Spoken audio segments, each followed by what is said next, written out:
kalau saya tuh punya program namanya sarapan bergozi. Sarapan bergizi. Iya, kan kalau Apa itu? Pak Presiden kan Apa? punya makanan bergizi. Bergizi. Iya. Kalau saya punya sarapan bergozi.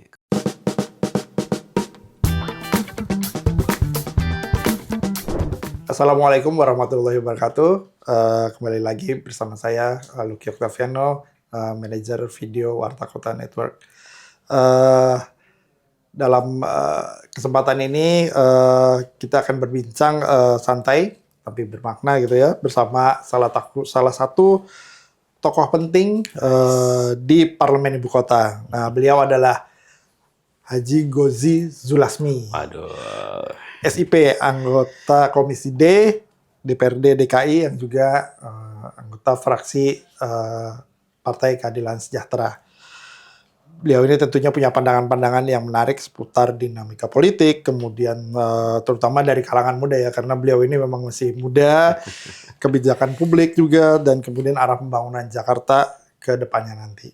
Apa kabar? Assalamualaikum. Waalaikumsalam. Alhamdulillah sehat. Sehat, bagus sih. Bang, kasih. manggil Bang aja nih. Bang aja. Gozi boleh. Bang aja deh, kemudian Bang. Bang Gozi, apa kabar? Siap. Terima kasih Bang udah meluangkan Sama-sama. waktunya untuk Kasih. hadir di podcast ini. Siap. Bang, langsung aja nih Bang. Abang kan anggota DPRD yang muda nih Bang. Ya ada yang senior, ada yang muda nih Bang. Nah, kira-kira sebagai anggota DPRD muda ini Bang, bagaimana sih Bang Abang melihat peran generasi muda dalam melakukan fungsi pengawasan terhadap kinerja Pemprov DKI Jakarta? Baik. Kalau pertama, saya berpikir muda itu kan bukan hanya sekedar usia ya. Iya.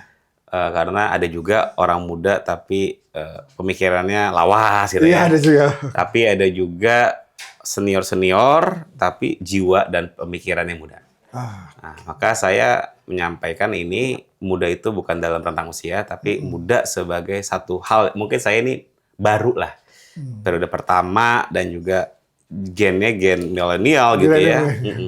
Kira-kira cocok nggak sih gitu? Ya. Kalau kami berpikir gini ya, ketika diberikan amanah dan diberikan mandat oleh masyarakat, oleh Allah Subhanahu Wa Taala untuk menjadi anggota DPRD di sini, maka saya juga sudah membaca dulu. Nggak mungkin tiba-tiba kita dicalonkan dan akhirnya terpilih gitu, tapi nggak tahu apa sih mau ngapain gitu. Mau ngapain nggak tahu ya. Karena akhirnya kita melihat dalam Undang-Undang Pemerintahan Daerah itu salah satunya adalah fungsi pengawasan. Fungsi pengawasan ini menjadi hal yang penting bagi kita dan itu tidak akan bisa terjadi ketika kita tidak bersama dengan masyarakat. Betul. Kita tidak pernah turun di masyarakat. Betul. Maka dari itu ya mau tidak mau ya kami meskipun ya generasi muda tetap harus berbaur dengan masyarakat. Benar. Harus berbaur dengan masyarakat. Itu sih paling penting. Tanpa itu semua nggak bakal bisa. Ya, konstituen ya. Konstituen gitu ya. Apa mereka maunya apa? diserap. Ya, ada kan kalau saya tuh punya program namanya sarapan bergozi. Sarapan bergizi. Iya, kan kalau Pak Presiden kan punya makanan bergizi. Iya. Kalau saya punya sarapan bergozi. Karena itu saya apa? Boleh pikir ceritain, Bang? Gini, kita kan ini kan melekat juga ada kegiatan reses. Reses itu biasanya anggota DPRD turun ke masyarakat di luar masa rapat gitu kan. Ada juga wasperda, fungsi pengawasan peraturan daerah. Tapi saya memahami masyarakat dan konstituen kita itu nggak cukup gitu ya. Reses itu 4 bulan sekali. Wasperda emang sebulan sekali. Cuman hanya 4 titik aja. Nah saya bilang kepada tim saya, kita nggak cukup nih kayak gini. Masyarakat kita pasti butuh didengarkan lebih banyak. Makanya saya bikin program namanya sarapan bergozi. Saya bilang, kalau masyarakat mau numpahkan unek-uneknya, kalau mau ketemu saya, nggak usah nunggu masa reses. Nah, sarapan bergozi, serap harapan bersama Bang Gozi. Jadi kadang saya ngumpul aja gitu, datang, sekarang sudah dadakan di warung kopi gitu ya, sambil ke rumahnya warga gitu, dan nggak usah pakai bangku semuanya, udah ngariung aja gitu, apa yang menjadi permasalahan di sana. Kalau memang pada hari itu juga bisa kita selesaikan, kita bawa eksekutif, SKPD yang berkaitan, kita langsung bawa. Dan itu di luar masa reses biasanya. Langsung kita. Langsung. Lebih jitu. Dan itu diinginkan di masyarakat yang mereka butuhkan. Mereka udah punya ibaratnya udah punya unek-unek, udah punya apa yang mau disampaikan nih, kurang ini, ya disampaikan langsung, didatangkan langsung. Betul banget. SKPD-nya langsung. Tapi memang itu jadi pengalaman ya sebagai anak muda tuh gini. Kadang kan dipandang sebelah mata ya. Pengalamannya apa sih? Emang bisa. Apalagi saya dulu sebelumnya di kampus nih. Iya. Di kampus itu kan kayak menara gading nggak sih? Jadi kita aktif di BEM, aktif di organisasi kemahasiswaan gitu ya. Tapi Kritisnya Pak gitu. RT-nya nggak tahu, Iya, iya. RW-nya kita nggak tahu. Ditanya kan pasti, emang bisa nih itu sama seperti itu. Akhirnya kita nggak bisa menjawab semua keraguan itu dengan jawaban lisan, tapi hanya bisa kita lakukan dengan perbuatan nyata aja. Kita sering bersama mereka, saya sih prinsipnya bukan menyelesaikan masalah mereka, tapi merespon setiap problem. Jadi kalau saya lebih senang pengawasan itu bukan masyarakat mengawasi DPRD, tapi masyarakat dan DPRD sama-sama mengawasi Pemprov DKI Jakarta. Itu yang benar. Masalah DPRD diawasin lagi. Yes. Kan sudah diwakilkan. Karena kita sebenarnya jabatan, tapi ya. kritik itu penting juga. Maksudnya yang paling penting adalah kita bareng-bareng. Kita ini sama loh, masyarakat dan yang diwakili. Jadi itu jembatan. Kalau jembatannya nggak kuat, ya nggak bisa nyebrang itu. Jadi poinnya itulah, aspirasi itu harus selalu ada. Dan anak muda ini harus membuktikan. Bukan dengan perkataan, tapi yuk. Bahkan saya pikir ya, kita tuh punya media sosial yang cukup bahasanya lebih bagus lah ya. Dan menyentuh leverage-nya itu lebih banyak. Seperti kita nih kan podcast, wah pasti ini kan mungkin nggak bisa ketemu saya, tapi dengan mendengar podcast ini, oh iya, saya bisa nih komen di YouTube-nya, jangan lupa di komen nih. Gitu. Ya artinya bisa juga lewat sini nanti. Yes. Artinya buka salurannya banyak untuk masyarakat menyampaikan aspirasi dan sebagainya. Betul. Ini kalau semua wakil rakyat begini, kayaknya aman Bang. Amin. Sebenarnya sih ada, cuman nggak publish aja kali ya. Iya, banyak. Saya yakin sih banyak juga wakil anggota DPRD ataupun DPR RI yang banyak, cuman mungkin pada ini humble gitu ya. Saya nggak mau nulis. Iya, Kita positif thinking aja. Bagaimana Abang menjaga agar fungsi pengawasan Bang ya tetap kritis tapi juga solutif terhadap ya di tengah permasalahan seperti banjir, kemudian transportasi, kemudian ada hunian dan sebagainya, gimana sih Bang? Supaya kalau saya tambahkan lagi kritis, solutif, dan evidence based. Jadi kita kritis, kita berupaya memberikan solusi, tapi kita nggak berbasis data, itu jadi nggak benar juga. Jadi kita harus berdasarkan apa yang benar-benar data. Jangan simpang siur. Masyarakat menyampaikan satu aspirasi, tapi kita cek juga apa sebenarnya problem realnya yang bisa kita selesaikan. Nah, misalnya tadi ya masalah hunian. Ketika kita bicara masalah hunian, oke, bangun rusun. Kenapa? Jakarta lahan terbatas. Lahan terbatas, mau beli juga mahal. Vertical housing dong solusinya. Loh, sebelum itu kita cek dulu bagi saya. Kita cek, kita bisa bekerja kolaborasi ya dengan banyak juga anak muda yang bisa melakukan riset. Nggak harus kita loh. Iya. Coba dong, seperti tadi saya diskusi, berapa sih backlog kita, kebutuhan rumah? Kebutuhannya belum. Jangan-jangan kita nggak perlu bangun rusun, jangan-jangan seperti itu. Iya. Atau rusun yang sudah ada itu sudah menampung berapa orang Jakarta. Oh, tapi kok masih kurang? Nah, ini kan berarti perlu ada satu hal yang sinkronisasi. Ketika sudah data itu kita dapat gitu ya, dengan hasil kolaborasi dengan beberapa elemen, barulah muncul kekritisan itu. Kekritisan, solusi itu nggak akan bisa muncul kalau misalnya kita nggak punya data. Betul. Data itu juga bisa kita dapatkan dari keluhan-keluhan masyarakat. Masyarakat menyampaikan, saya butuh rumah. Kalau kemarin kita melihat misalnya Johar, satu rumah dihuni oleh sekian banyak orang, atau kepala keluarga, dan akhirnya bergantian.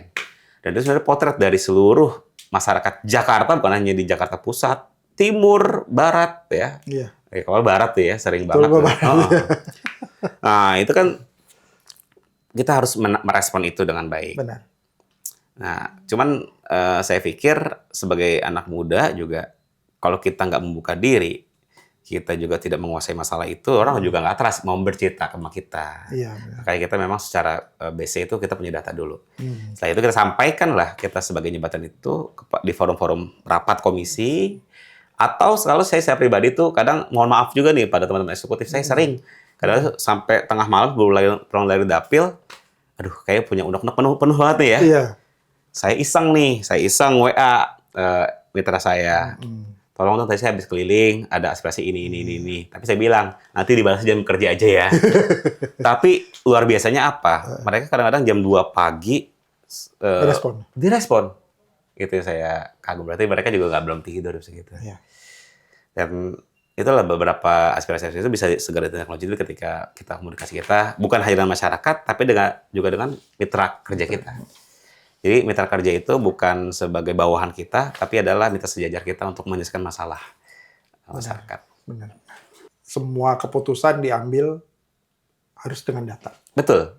Kritis itu nggak akan muncul kalau misalnya nggak ada data yang kita punya, kita peroleh. Dan data itu nggak akan bisa kita peroleh kalau kita nggak berkolaborasi dengan masyarakat dan juga elemen yang ada. Termasuk media, itu adalah bagian mitra kita, disampaikanlah data-data ke masyarakat. Ya kadang-kadang ya kita ke masyarakat terus kemudian mengeluh jalan rusak misalkan, terus kemudian hunian yang kekurangan hunian dan sebagainya, ya itu kan kita menyerap, ya paling kita kemudian sampaikan ke anggota dewan, ya anggota dewan juga bisa ngecek langsung, seperti itu mungkin kerjasamanya. Gitu. Ada jalan misalnya bolong, rusak-rusak, oke, Pak tolong diaspal dong. Kalau kita nggak punya data, terus langsung tolong diaspal. Seberapa banyak gitu? Iya, tapi kita cek. Yang itu? Kok nggak ada? Terus kata SKPD, Pak, ini baru kemarin seminggu yang lalu saya aspal. Oh, kenapa ya masalahnya? Saya cek ternyata saluran mereka yang bermasalah. Oh. Jadi aspal itu nggak akan terselesaikan kalau salurannya nggak selesaikan. Benar. Jadi main problemnya itu bukan masalah aspalnya, jalan lubangnya, tapi salurannya. Oke, saya minta saluran mikronya dong di saluran berkampungan di jalan di pemukimannya tolong diperbaiki. Nah, berapa lebarnya nih? Masyarakat kan nggak tahu, gimana caranya nih gitu. Ya, akhirnya kita mintalah di UP4 kan gimana kira-kira alur drainasenya. Dari sanalah pembangunan itu bisa terjadi. Sehingga masalah masyarakat yang utamanya selesaikan dan permasalahan yang disampaikan, masalah jalan lubang itu bisa selesai. Atau bisa jadi wah ini nggak bisa, masalah jalan aspal itu hanya aspal saja gitu, jalan lubang itu hanya aspal saja. Karena beban di situ misalnya ternyata ada truk, ada beban yang luar biasa. Berarti ada regulasi ini nggak boleh nih, jalan kampung kok dia lewatin oleh kendaraan berat. Iya, tonasenya nggak sesuai ya. Atau kita usulkan juga gimana kalau itu dibeton. Nah jadi itulah kadang-kadang data itu yang kita butuhkan. Masyarakat mungkin nggak akan spesifik ke sana, tapi kita bisa bantu itu. Ya. Bang, lanjut nih Bang. Menurut Abang apa sih yang membedakan gaya pengawasan yang dilakukan oleh anggota DPRD muda kayak Bang dengan para senior? Gitu, Bang. Kalau saya pikir para senior kami itu sangat berpengalaman ya, dan ya udah piawai dalam melakukan fungsi-fungsi kedewanan di DPRD khususnya di Jakarta. Saya banyak belajar dari mereka. Saya terinspirasi dari banyak orang-orang yang hari ini masih menjadi teman dan rekan di selama DPRD. Ya pada prinsipnya memang mereka sangat memahami betul ya bagaimana misalnya dari terkait anggaran. Anggaran itu secara rigid dan bagaimana agar bisa tepat guna, tepat sasaran. Tepat sasaran. Saya tuh kemarin kagum dengan salah seorang senior kami di pas saat rapat komisi dengan tenang tapi tanpa menggurui, tapi bisa membedah setiap mata anggaran itu sehingga anggaran yang disampaikan itu lebih tepat guna dan dirasakan dampaknya oleh masyarakat. Akhirnya dari situ, kalau kami sebagai anak muda pertama, yang saya akui menjadi kekurangan kita adalah kinerja-kinerja Dewan, DPRD itu belum terpublish dengan baik. Mungkin dipublish, tapi terpublish dengan baik di tengah-tengah masyarakat. Ataupun problem yang ada di Jakarta itu mungkin dirasakan oleh sebagian orang, tapi belum semuanya kok merasakan yang ini yang sama. Iya. Nah itulah kami kadang-kadang sebagai Dewan Muda itu mencoba gimana ya engagement itu juga dibangun dalam bentuk digital. Bukan hanya di ruang-ruang rapat. Ruang-ruang rapat mungkin nggak banyak orang bisa datang ke sini. Bahkan banyak nggak ada yang tahu. Masih banyak yang belum tahu kantor DPR itu di mana. Taunya kantor DPR di Senayan gitu kan.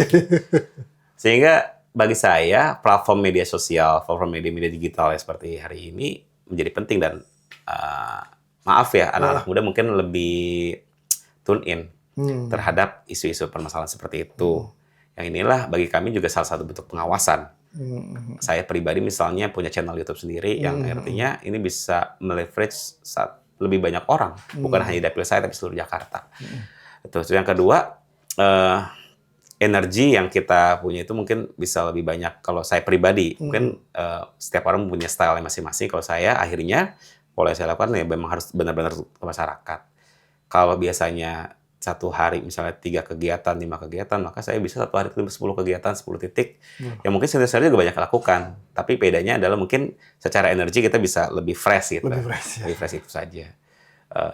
Tapi saya banyak sekali diajari oleh para senior tentang bagaimana kita bertemu dengan masyarakat, apa yang perlu kita, bagaimana kekritisan kita terhadap mitra kita, sehingga apa yang diinginkan oleh masyarakat bisa direalisasikan dengan cepat oleh mitra kerja kita.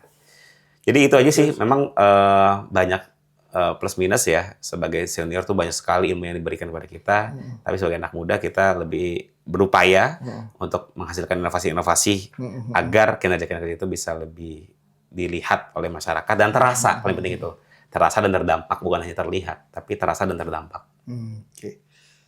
Apakah anggota senior ini juga mendengar masukan dari anggota DPRD yang muda kayak Abang nih? Kalau kita sih nggak pernah sharing session atau hal apapun ya, tapi kadang-kadang ketika satu sama lain kan masing-masing punya kebutuhan. Masih mereka kebutuhannya apa sih yang menjadi target goals mereka setiap dalam hadir di mewakili oleh masyarakat di dapilnya, mewakili konstituen yang memilihnya. Tapi kalau saya pribadi adalah kadang kalau misalnya ada yang tanya gimana caranya seperti ini, seperti misalnya saya setiap rapat misalnya minimal bawa gadget ataupun tools yang bukan untuk komunikasi tapi untuk membedah itu. Kadang ada yang nanya, ini gimana cara penggunaannya? Oh kayak gini nih, biar sortingnya lebih mudah, biar narasi yang kita sampaikan kepada mitra kita itu lebih on the point, seperti itu. Dan juga sharing yang sifatnya ini aja sih, tapi saya nggak pernah menyampaikan Pak begini Pak. Cuman saya kadang bilang gimana caranya agar apa yang kita lakukan ini benar-benar terasa terdampak gitu. Ada yang saya ada juga yang saya nggak perlu, yang penting adalah saya kerja aja. Tapi ya itu berbeda-beda style. Style itu style ya. Tapi kalau saya meyakini ya masyarakat harus tahu apa yang kita kerjakan.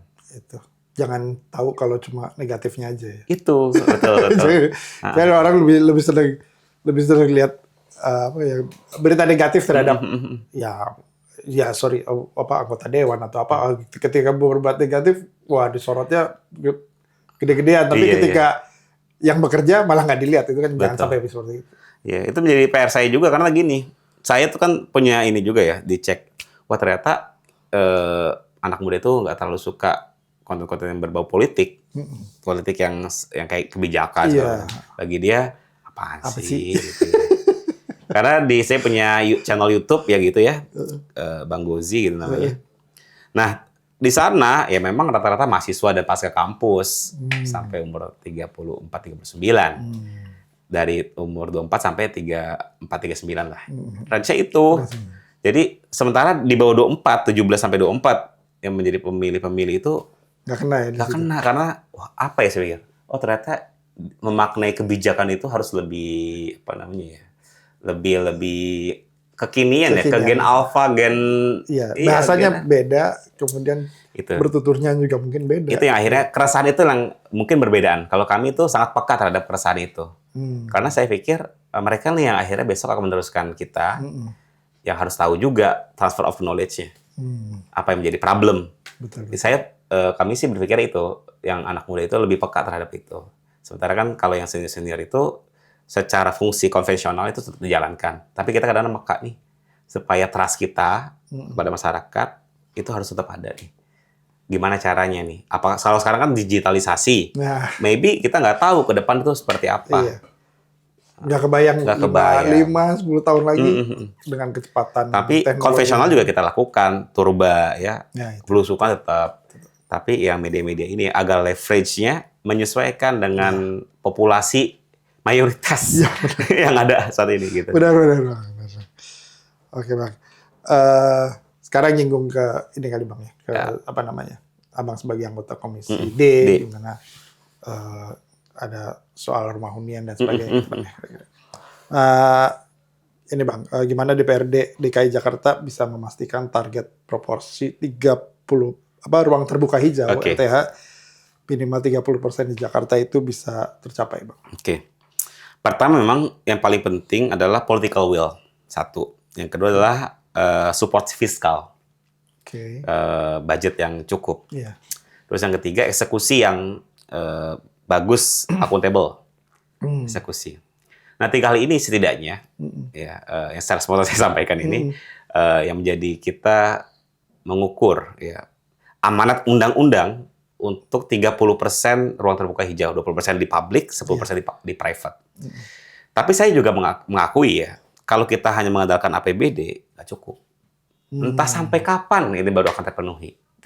Dan bahasanya tanah rumah orang mana yang dibongkar, atau kantor mana yang dibongkar jadi RTH. Kalau mindset kita adalah perluasan lahan RTH ya. Namun bisa juga, misalnya, banyak fasum developer yang ada di DKI Jakarta belum terserahkan. Jadi dari sana bisa dibangun RTH itu. Jadi not only dari fiskal APBD.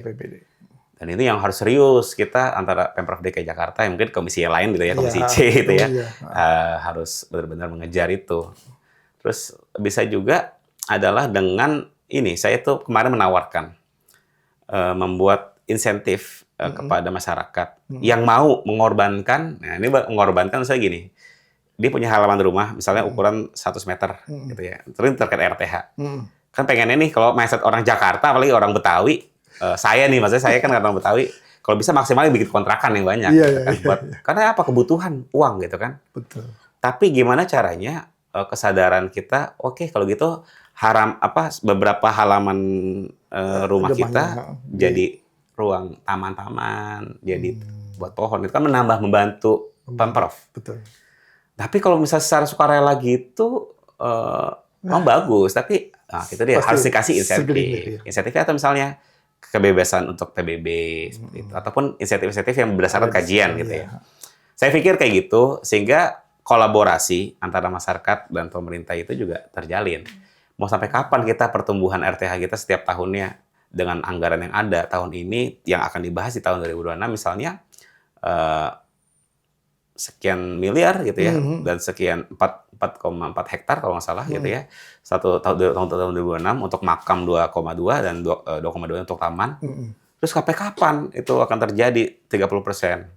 Saya juga menawarkan vertical garden, tapi perlu dikaji juga kira-kira itu menyelesaikan nggak masalah ruang terbuka hijau. Yang pasti ruang terbuka hijau yang ada di Jakarta itu bukan hanya sekedar tumbuhan pohon, tapi juga untuk interaksi. Iya, betul. Itu sih paling penting. Betul. Ya, bagus juga itu tadi yang soal insentif itu ya. Iya, insentif. Bisa beragam lah ya bentuknya. Beragam. Sesuai nanti. Saya lihat beberapa perkampungan tuh udah melakukan kayak gitu. Tapi itu di level kecil ya, di level RT, RW. Kumpul, mau nggak ini kita bikin taman yuk. Nah, terus di taman ini masing-masing pot mundur ya, gitu. Mundur 1 meter, 2 meter. Nanti ini buat kita kasih taman pot-potan. Ada beberapa wilayah yang di Jakarta seperti itu. Cuma itu kesadaran pribadi. Kalau itu sebagai sebuah program kebijakan, tapi perlu dikaji juga gitu ya. Saya pikir itu menjadi hal yang bagus ya. Sehingga fiskal kita tetap berupaya, tapi masyarakat juga terlibat langsung. Juga terlibat. Ada andil juga. Andil gitu. Sehingga ya ini kan kota kita bersama. Betul, betul. Itu akan mempercepat sih. Kita juga akan senang gitu. Bahkan anggota dewan, ayo saya punya ini nih, rumah saya nggak apa-apa deh, ini dibuat RTH aja. Tapi mekanisme itu belum ada. Misalnya kalau Pemprov DKI Jakarta di Spora, tanah kita nih yang di MOU kan 5 tahun gitu ya. 5 tahun bisa dibangun sarana prasarana oleh Pemprov DKI Jakarta, tapi nggak boleh dibangun apapun selama 5 tahun. Nah, untuk taman tuh belum ada. Misalnya lahan yang nggak terpakai, belum ada seperti apa, yuk jadiin taman, belum bisa. Jadi harus dibeli, dibangun, dibeli, dibangun. Sementara yang udah dibeli juga belum dibangun taman. Nah, ini juga problem. Lagi, makanya saya bilang setelah kita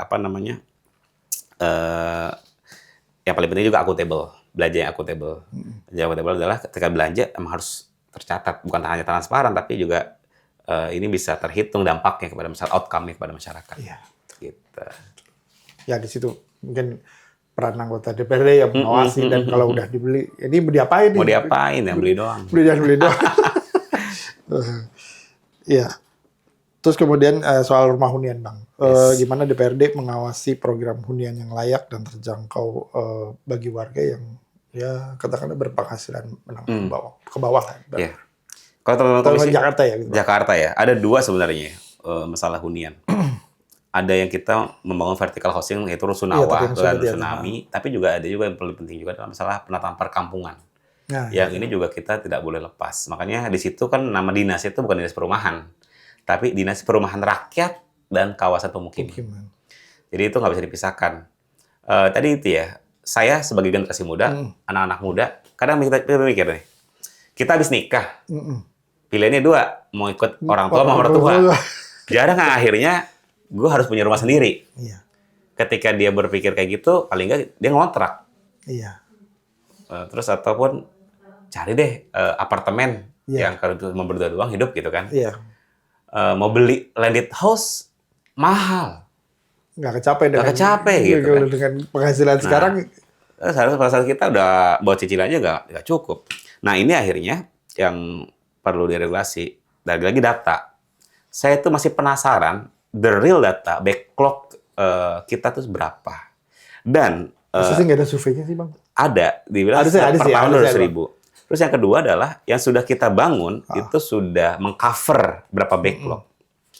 Saya pernah ingat laporan di tahun 2022 itu pencapaiannya itu bagus tuh untuk memenuhi backlog di tahun 2022. Tapi realitanya di lapangan ternyata kok susah orang dapat rusun. Rusunawa yang dibangun oleh Pemprov DKI Jakarta. Akhirnya dari situ kebijakannya adalah harus dibangun rusun tiap tahun, Dan saya pikir di situ nggak akan bisa menyelesaikan problem-problem itu ketika masyarakat ini tidak bisa mengakses rusun itu. Kita sekarang punya aplikasi namanya Sirukim. Iya. Nah, Sirukim ini juga satu sisi yang kita perlu bedah. Bagaimana sangat mudah digunakan oleh masyarakat. Apalagi saya tuh mendapat masukan dari teman-teman disable gitu ya, yang kesulitan menggunakan aplikasi atau banyak masyarakat MBR berpenghasilan rendah yang nggak bisa menggunakan aplikasi. Nah ini yang akhirnya saya pikir rusun ada 2 kita mungkin harus bangun juga, tapi juga yang sudah ada ini seperti apa? Jangan sampai ada oknum-oknum yang memperjualbelikan secara mandiri gitu. Itulah artinya backlog supply and demand, kebutuhan rumah dan masyarakat harus kita sejarkan. Kalau kami pribadi memang juga pemukiman ini satu sisi harus dirapikan sehingga orang nyaman juga. Ada loh sekarang program namanya KTV, konsolidasi tanah vertikal. Itu bagi saya penting. Kemarin ada kejadian di Menteng, flat Menteng mungkin pernah dengar. Iya, yang kemarin dibangun mandiri dan bisa lebih murah. Dan terjangkau. Ya dengan ukuran Menteng. Yang tanahnya mahal dan sebagainya. Kok dia bisa? Itu kan artinya kayak nunjukin ke pemerintah ya. Entah itu Pemprov, bisa kok. Bisa. Kenapa enggak? Gitu di kan? Pemprov DKI Jakarta sendiri itu punya ada program sejenis kayak gitu. Tapi mungkin nggak populis. Di Kabit Pemukiman namanya konsolidasi tanah vertikal. Nanti misalnya A, B, C, D itu punya tanah masing-masing 40 meter kan, digabungin 120 meter. Itu akhirnya dari 120 meter itu bisa dibangun 3 tingkat atau 4 tingkat satu tingkat yang bawahnya jadi basement buat parkiran mereka, dan luasnya bisa 60 atau jadi 100 atau bahkan 80. Sisanya itu bisa buat penerangan, maksudnya sirkulasi udara, matahari, dan juga buat taman. Jadi tadinya cuma tanah 40 bisa dibangun cuma 30 meter, itu bisa 40 bisa jadi punya bangunan luasnya itu bisa 90, bahkan kalau mau dibilangin 100. Iya. Saya pikir konsolidasi vertikal itu menjadi hal yang menarik ya untuk menjawab kebutuhan perumahan. Iya. Tapi masalahnya nggak semua orang punya tanah juga. Iya, Nah, iya, inilah iya. yang akhirnya hunian vertikal itu menjadi salah satu solusi. Tapi kita juga harus melihat ya, ketika memang unitnya dibangun itu secara cost-nya seperti apa. Landed house dan vertical housing. Iya. Secara infrastruktur mungkin akan lebih besar di vertical housing. Nah, cuman belanja tanahnya seperti apa, kebutuhan tanahnya. Akhirnya saya melihat kayaknya nggak melulu dari fiskal APBD deh. Misalnya apa? Teman-teman dari BUMD, Saranajaya bisa mensuplai itu. Jakpro bisa mensuplai itu. Iya. Pasar Jaya Akan bisa juga. bisa. Kita punya konsep TOD kan, Transit Oriented Development. Iya. Di situ ada halte, di situ ada konektivitas, dan ada apartemen ataupun rusun. Seperti di mana? Misalnya di Pasar Rumput. Iya. Nah, itu bagi saya bagus banget. Jadi rusun-rusun yang ada ke depan itu bukan hanya di pojok-pojok kota Jakarta, tapi di tengah kota Jakarta, dan dia bisa tersuplai banyak karena kita nggak usah belanja tanah lagi, tapi bangunan yang sudah ada dibangun ke atasnya. Harusnya itu ya didorong. Harusnya itu kita mendorong itu. Jadi kita akan bisa menutupi kebutuhan itu kalau misalnya hanya menggunakan APBD saja sih. Oke. Ya semoga Gitu. bisa dan Siap. terus dorong dan lancar gitu ya. Dan on prosedur dan kajian yang sesuai lah kita pikir. Oke Bang, tadi udah ngomong saya langsung. Boleh bertanya tentang cerita nggak Bang? Profil Abang ini. Oke. Ya Abang latar belakang Abang, kemudian pendidikan, terus kemudian kenapa sih tertarik jadi anggota dewan? Saya pertama basicnya itu gini ya. Saya basicnya dulu kuliah di politik pemerintahan di Yogyakarta. UGM. Nah, coba pada saat saya kuliah di ilmu politik pemerintahan gitu ya, semakin saya belajar, kok semakin enak ya sama politik. Oh gitu, Bang? Semakin sebel ya sama partai politik ya. Oh gitu, Bang? Iya, lihat kok begini begitu ya. Bahkan beberapa kali ada program magang di DPR di sana gitu ya. Wah, ini kok ini ya, gitu lah. Yeah. Jadi saya pernah jadi partisipatif terhadap politik, kritis terhadap politik, anak BEM gitu ya. Yeah. Bahkan sampai apatis dan skeptis. Udah sampai skeptis. Sampai akhirnya saya melihat bahwa saya pada saat kuliah itu sempat telat gitu ya. Dan mendapatkan bantuan advokasi dari anak-anak BEM gitu. Dan saya pikir, oh ternyata kita butuh seseorang yang bisa mengadvokasi kita. Poin itu satu. Terus kedua, saya sempat berwirausaha juga di bidang konstruksi, mengelola sebuah pasar, dan memang kita nggak bisa memisahkan ya kegiatan wirausaha itu dengan satu birokrasi yang sangat berjenjang, berkamar-kamar. Kok ribet ya, kita mau bantuin satu desa, kok ribet banget. Nah, saya berpikir kayak memang perlu ada perubahan nih. Akhirnya di tahun 2019 saya mendampingi almarhum Pak Haji Muhayyar gitu ya, which is ayah saya untuk awalnya diminta, coba Bang, kamu kan anak politik, coba dampingin Abi gitu, dampingin ayah manggil. Saya pikir, wah ini saatnya saya fokus saya waktu itu udah saya buang tuh bisnis saya, udah selesaikan. Saya fokus ke sana, saya lihat kacamatanya tadi saya skeptis, oh ternyata nggak gitu ya, ternyata memang performnya harus bagus juga, cuman nggak terlihat nih di tengah masyarakat. Dan banyak potensi yang bisa kita kerjakan untuk bisa membantu masyarakat. Dan saya tahu itu berat sekali sebagai anggota DPRD, tapi ketika itu saya tertarik, saya mencoba menekuni, saya belajar banyak daripada senior-senior, dan akhirnya kalau kita given ketika kesempatan itu muncul, dan diberikan kepercayaan oleh partai untuk maju sebagai anggota DPRD, Saya coba waktu itu diskusi sama istri tuh. Jadi saya masih bakal sibuk dong. Karena masih pasangan muda, saya belum ada anak nih gimana. Iya, iya. Cuman kata istri saya, oke, saya wakafkan dirimu untuk masyarakat, asalkan bisa berkontribusi dan memberikan dampak yang baik buat masyarakat Jakarta. Di situ saya maksimalkan untuk bisa berjuang, dan alhamdulillah di tahun 2024 ini Allah memberikan amanah itu, dan masyarakat memberikan kepercayaan kepada kami, dan mudah-mudahan apa yang menjadi cita-cita kita, keresahan-keresahan saya, apalagi di mahasiswa gitu ya, skeptis, saya bisa tunjukkan bahwa kita bisa membangun trust itu dan memberikan dampak yang nyata pada masyarakat terhadap terutama masalah infrastruktur hari ini ya. Hari ini di bidang infrastruktur dan bagian lingkungan hidup. Mudah-mudahan bisa berkontribusi maksimal. Gitu. Luar biasa Bang. Dari 180 derajat Bang. Iya. Kebalikan sama lu.